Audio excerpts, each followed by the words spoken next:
Apana ere ane namba muponere Zizoe gondo.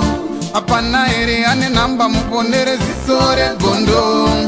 Pane masele bagabuda offside nezuro. Pane masele bagabuda offside nezuro. Eti noi now. Peshona kwete chindau. Zichiverengwa naye when you skimba no fumura no itama. Team yangu ndipo mkuja se katadzoka zvakare zvikupisa naskimbo aiwa zvikupisa tokupai team yangu pasatapinda pane zvikupisa zvanasika nongobayo button subscribe so that musare pane zvese zvichiitika zvikupisa pazviri TV anditi asi kana wakasubscribe kudhara zvako aiwa ngoma ndiyo tikosifambira nyaya dzacho anditi tiri ma streets ari kupisa boys dzangu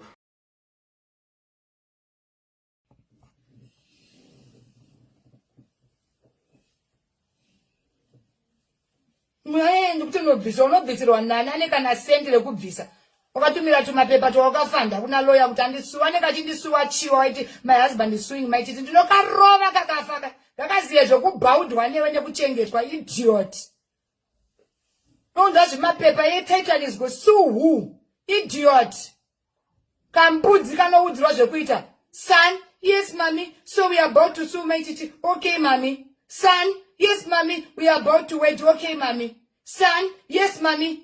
Post me. Okay, mommy. Idiot.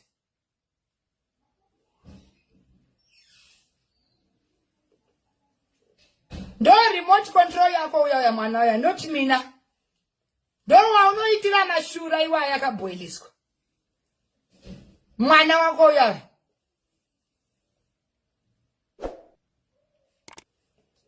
Son, yes, mommy, I'm about to go live. Okay, mommy. Son, go and get me water. I'm about to talk about my exes. Oh, yes, mommy. Idiot. They onga to me at my paper. And the swano chane, and a zera and a kundi suaya. Gatanga in the obasa. And an edge, a kundi suaya. Level, like deep this say when you told a make a okay to me on my paper.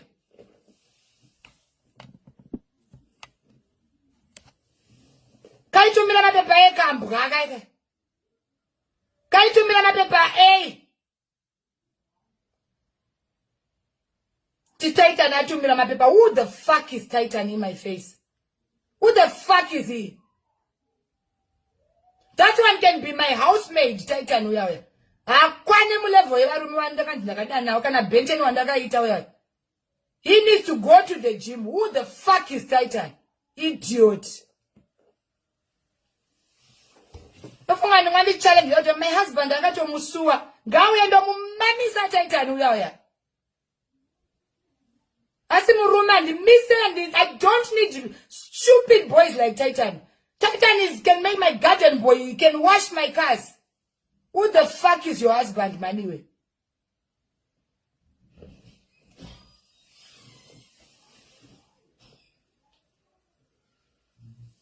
Tytan anogeza mota dzangu panzako. It's not worth it to be in my class of husbands or exes and mudirise muline remetsangu. It can be my heart boy, my garden boy. Idiot. I can pay Tytan for a living. Wandwa. I can pay Tytan better than you do, idiot. Who is Tytan on my bed? Masawa, iwayo kuyapa mbeda pangu. Idiot. Ndoti ndine masawa, ndotora mangwe masawa kuisa pambeda. Fuck off. Who the fuck is your husband? Who do you... And I remember I don't miss a Tytan. Idiot.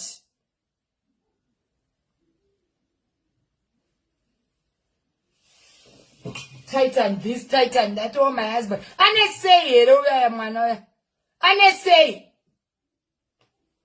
to my sawoza ukamunduka udautodemuka kari mu UK kanjwa ne bullying. Bullying yanjwa nekuitwa nezigadziri yare kuti rikaita mweya unovharira imba yese zishiti of a bitch.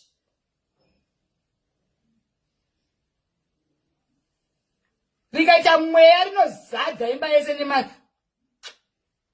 Son, yes, come and change diapers. Okay, mommy. Son, come and change pads.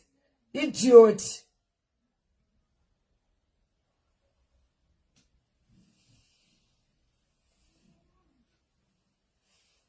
Tama life ako uite. Idiot. Tytan is the same as Bablambe Bamagets. And I would jump to what would atange. It's the same. Idiot. Call him now. Mudo Dadare. You are very stupid, you and Tytan. Both of you idiots mixed together. Idiotic couple. He even changed his pets too. Apana ere ane namba muponere Zizoe gondo. Apana ere ane namba muponere Zizoe gondo. Pane masele bagabuda offside nezuro. Pane masele bagabuda offside nezuro. It's annoying now. Peshona kwete chindau. Zichiverengwa naye when you skimba no fumura no itama.